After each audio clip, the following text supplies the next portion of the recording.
আমাদের রমাদানের সাধারণত যে সমস্ত ভুল ত্রুটিগুলো হয়, যেগুলোর কারণে আমাদের রমাদান সার্থক হয় না, অর্থবহ হয় না, রমাদানটা তার উদ্দেশ্যকে সফল করতে পারে না, বা আমরা রমাদানের যে আসল উদ্দেশ্য সেটি অর্জন করতে পারি না, যেই ভুলগুলোর কারণে এরকম 20টি ভুলের কথা আমরা আপনাদের সঙ্গে আজকে শেয়ার করতে চাই। এগুলো যদি আমরা একটু মাথায় রেখে এবারে রমাদানটা, আসন্ন রমাদানটাকে কাটাবার চেষ্টা করি, ইনশাআল্লাহ আশা করা যায় এই রমাদান আমার জীবনে একটা ছাপ ফেলে যাবে, আমার জীবনে একটা দাগ রেখে যাবে, আমার জীবনে একটা স্মরণীয় রমাদান হবে, জান্নাতের পথে অগ্রসর হওয়াটা সহজ হবে, আমি একজন ভালো মানুষ হতে পারবো, মুত্তাকি হতে পারবো। আল্লাহ আমাদের সবাইকে সে তৌফিক দান করুন। যে সমস্ত ভুলের কারণে, যে সমস্ত ত্রুটি বিচ্যুতির কারণে আমাদের রমাদানগুলো আমরা নষ্ট করে ফেলি, আমাদের আমলগুলো যথাযথভাবে করতে পারি না, রমাদানের আসল উদ্দেশ্য সাধন হয় না, তার মধ্যে থেকে সর্বপ্রথম যেটির উল্লেখ আমি করতে চাই সেটি হলো, রমাদানকে কেন্দ্র করে সর্বপ্রথম ভুলটি হলো, আমরা রমজান মাসের চাঁদ বেশিরভাগ মানুষ পশ্চিম আকাশে 29শে শাবানে তালাশ করার কথা, সেটা আমরা বেশিরভাগ লোক করি না। একটা সময় গ্রামে শহরে সব জায়গায় মানুষ চাঁদ তালাশ করত, যখন ফেসবুক ছিল না, যখন ইউটিউব ছিল না, বা সোশ্যাল মিডিয়ার এত ব্যবহার শুরু হয়নি, তখন গ্রামে শহরে সর্বত্র মানুষ চেষ্টা করত পশ্চিম আকাশে একটু চাঁদ তালাশ করার। রমাদানের চাঁদ আমরা তালাশ করব শাবানের শেষ দিনে, 29শে শাবান। এই চাঁদ তালাশ করাটা একটা ইবাদত, একটা নেক আমল। আমরা হেলায় এই নেক আমলটা হারাই ফেলি। আমরা এখন চাঁদ তালাশ করি, কিন্তু সেটা ফেসবুকে, আকাশে না। চাঁদ তালাশ হয় কোথায়? সবাই যখন ফেসবুকে তালাশ করে, তো চাঁদ দেখা কমিটি, হেলাল কমিটি, তারা যে ঘোষণা করবেন, তারা তো মানুষের দেয়া সংবাদের ভিত্তিতে ঘোষণা করবেন। এখন মানুষ যদি চাঁদ দেখা ছেড়ে দিয়ে সবাই ফেসবুক দিকে তাকায় থাকে, তাহলে তারা কার চাঁদ দেখার উপর ভিত্তি করে ঘোষণা দিবেন? এই জন্যই তো বেচারাদের দেখা যায় কোনো কোনো বছর 10টা, 11টা, 12টা বাজে চাঁদ দেখায়, কারণ আমরা তো চাঁদ দেখি না। আমরা নিউজ না দিলে তারা কোত্থেকে নিউজ দিবে? এই জন্য ভাইরা, রমাদান মাসের, রমাদানের জন্য চাঁদ দেখার চেষ্টা যদি আপনি করেন, আর যদি চাঁদ দেখতে নাও পারেন, চেষ্টাটা করছেন, পশ্চিম আকাশে চাঁদ খুঁজছেন, দেখেন নাই, তারপরেও আপনি একটা সুন্নাত আমল করার চেষ্টা করার কারণে, আপনার নেক আমলে চাঁদ দেখার চেষ্টা করার কারণে সওয়াব পাবেন। আর যদি চাঁদ দেখতে পান, তাহলে দোয়া পড়বেন, আল্লাহুম্মা আহিল্লাহু আলাইনা বিল ইয়ুমনি ওয়াল ঈমান ওয়াস সালামাতি ওয়াল ইসলাম। আল্লাহ, এই চাঁদকে আপনি আমার জন্য বরকতময় করে দিন, ঈমানময় করে দিন, শান্তিময় করে দিন, ইসলামময় করে দিন। এই পুরো চাঁদকে, পুরো মাসকে আমার জন্য, এই দোয়া পড়া সুন্নত। তাহলে রমাদান কেন্দ্রিক আমাদের প্রথম ভুল হলো, আমরা রমাদানের চাঁদ সাধারণত দেখি না, কিন্তু এখন থেকে ইনশাআল্লাহ রমাদান মাসের চাঁদ আমরা পশ্চিম আকাশে তালাশ করব। ঠিক আছে তো ইনশাআল্লাহ? দ্বিতীয়ত যে ভুলটি হয় তা হলো, রমাদানের প্রস্তুতি অংশ হিসাবে আমরা বেশিরভাগ মানুষই ভুল প্রস্তুতি নেই। সেটি হলো, প্রচুর পরিমাণে খাবার দাবার কেনাকাটা করে, সেগুলো সংগ্রহ করে বাসা বাড়িতে খাবার দাবার স্টোভ দিয়ে ফেলা। এটা হলো আমাদের বেশিরভাগ মানুষের রমাদানের প্রস্তুতি। অন্য যে কোনো সময়ের চাইতে রমাদান মাসে অতিরিক্ত খাবার ইত্যাদি কেনাকাটা আমরা করি, এটা রমাদানের যথাযথ প্রস্তুতি না। এই বিষয়ে পারিবারিক মিটিং হওয়া উচিত, ফ্যামিলির সদস্যদেরকে নিয়ে বসা উচিত, যে আমরা এই রমাদানটা কিভাবে কাটাবো। রমজান তো ইবাদতের মাস, তো ইবাদতের মাসে আমরা খাবার নিয়ে এত ব্যস্ত হয়ে গেছি কেন? যে আমাদের ছোলা, চিনি, বেগুন, বেসন, আমাদের যত রকমের আপনার রমজান কেন্দ্রিক আইটেম আছে, সেগুলো কিনে আমরা ভরায় ফেলতেছি বাসা। রমাদান মাসে তো দিনের বেলা আল্লাহ তাআলা খাবারই বন্ধ করে দিয়েছেন, শুধু রাতের খাবার।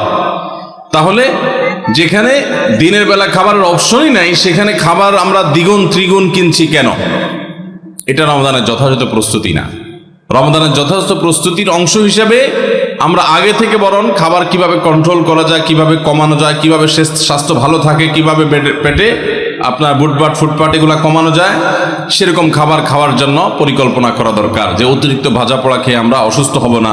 পারিবারিক সিদ্ধান্ত নেওয়া দরকার যে আমরা এগুলা কমিয়ে আনবো, তাহলে ইবাদত বেশি করতে পারবো, ভালো করে করতে পারবো, দোয়া বেশি করে করতে পারবো। এই জন্য রমজানের আমাদের দ্বিতীয় ভুল হলো রমজানের ভুল প্রস্তুতি। অতিরিক্ত খাদ্য মজুত করে, কেনাকাটা করে, ভোজ্যপণ্য স্তূপ করে আমরা রমজানের প্রস্তুতি নেই। এই জায়গাটা থেকে আমাদের সরে আসতে হবে। যদি অর্থবহ রমজান কাটাতে হয়, এই ভুলটা সংশোধন করতে হবে। নাম্বার 3, অনেক বাবা মা আছেন, তাদের যে সমস্ত বাচ্চারা একটু কষ্ট করলেও রোজা রাখতে পারে, সেই সমস্ত বাচ্চাদেরকে অনেক বাবা মা নিজেরা রোজা রাখতে দেন না। স্কুলের অভিযোগ দিয়ে মাদ্রাসা খোলা, সে অভিযোগ তুলে, তাদের পরীক্ষা চলছে সে অজুহাত তুলে, নানা অজুহাত তুলে আজকাল দেখা যায় 8-10 বছর 12 বছরের বাচ্চারা রোজা রাখতে গেলে অনেক মা বাপ নিষেধ করেন। আমরা আমাদের ছেলেবেলায় দেখেছি, আমাদের চেয়ে যারা বড়, সে আরো বড় মুরব্বী মানুষ আছেন, আপনারা আরো বেশি দেখেছেন, যে আগে বাবা মা ছোট ছোট বাচ্চারা রোজা রাখতে চাইলে তাদেরকে উৎসাহ দিতেন, তাদেরকে অনুপ্রেরণা দিতেন, আগ্রহ জাগ্রত করতেন তাদের মধ্যে, তাদেরকে সাহস দিতেন যে হ্যাঁ, হিম্মত করতে হয়। এখন বেশিরভাগ বাবা মা তাদের সন্তানদেরকে রোজা রাখতে উৎসাহিত করে না, বরং বাচ্চারা রোজা রাখতে গেলে তারা বলে না, রাখার দরকার না, তুমি ভেঙে ফেলো। মনে রাখবেন, সাহাবায়ে কেরামের একটি কমন আমল ছিল, তারা রমজান মাসের রোজা তো বটেই, এমনকি আশুরার রোজা, এগুলো পর্যন্ত, নফল রোজা পর্যন্ত তারা তো রাখতেন, তাদের বাচ্চাদেরকে রাখাতেন এবং বিভিন্ন রকমের খেলনা ইত্যাদি দিয়ে বাচ্চাদেরকে ভোলানোর চেষ্টা করতেন। সেই সাহাবীরা যাদেরকে তাদের মা বাবারা শৈশবে কৈশোরে রোজা রাখার ব্যাপারে উৎসাহ দিয়েছেন, প্রেরণা দিয়েছেন, শিক্ষা দিয়েছেন, সাহস জুগিয়েছেন, তারাই কিন্তু বিশ্বটা জয় করেছে। কারণ কষ্ট করা শিখেছে, কষ্ট সহিষ্ণু হয়েছেন, ধৈর্য ধারণ করা শিখেছেন। রোজা রাখা মানে সংযম, এই সংযম শিখেছেন। ক্ষুধা হবে, খাবারও সামনে থাকবে, কিন্তু খাওয়া যাবে না। এই যে সংবরণ, এই যে সংযম, এই যে ধৈর্য, এই যে সহনশীলতা, এটার চর্চা করা যখন মা বাপরা শিখিয়েছেন, সেই সাহাবীদের সন্তানরাই কিন্তু অর্ধ পৃথিবী জয় করে ছেড়েছেন। আর আজকে আমাদের সন্তানদেরকে আমরা রোজা রাখাই না কেন? আমাদের মায়া হয়, ছেলেটার মুখটা ফ্যাকাশে হয়ে যাবে, মেয়েটার মুখটা শুকায় যাবে, আমার কাছে ভালো লাগবে না। আমি সবসময় বলার চেষ্টা করি, দেখুন, আমাদের সন্তানদেরকে ভোগ শেখাবার প্রয়োজন নাই, ভোগ এটা শেখানোর দরকার হয় না। ভোগ করতে সবাই পারে, এটার জন্য যোগ্যতা লাগে না। ত্যাগ সবাই পারে না, ত্যাগটা শেখাইতে হয়। আপনার ছেলে মেয়েকে খাওয়া পড়ায় মোটা তাজা করবেন, এটার জন্য কোনো যোগ্যতার দরকার নাই। এটা গরু ছাগল পশু পাখি প্রাণী তারাও পারে, মানুষ তো পরের কথা। খাইতে কে না পারে? সবাই পারে। কিন্তু খাবার আছে, তবু আমি আল্লাহর নির্দেশে নিজেকে সংবরণ করব। একটা নির্দিষ্ট সময় সূর্য ডোবার আগ পর্যন্ত আমি খাবো না। এই যে ধৈর্য, এই যে সহনশীলতা, এই যে আত্মনিয়ন্ত্রণ, এই যে কন্ট্রোল, এই জিনিসটা আপনার বাচ্চার জীবনে অনেক গুরুত্বপূর্ণ একটা ব্যাপার। এটা তার জন্য অনেক বেশি জরুরি, তার কারণ তার সারা জীবন সামনে পড়ে আছে। তার জীবনে যা চাইবে সে সবকিছু পাবে না, বহু কিছু তার চাওয়ার সাথে পাওয়ার মিল থাকবে না। তার জীবনে অনেক সংগ্রাম করতে হবে, অনেক ইচ্ছা বিরুদ্ধ বিষয় তার সামনে এসে দাঁড়াবে।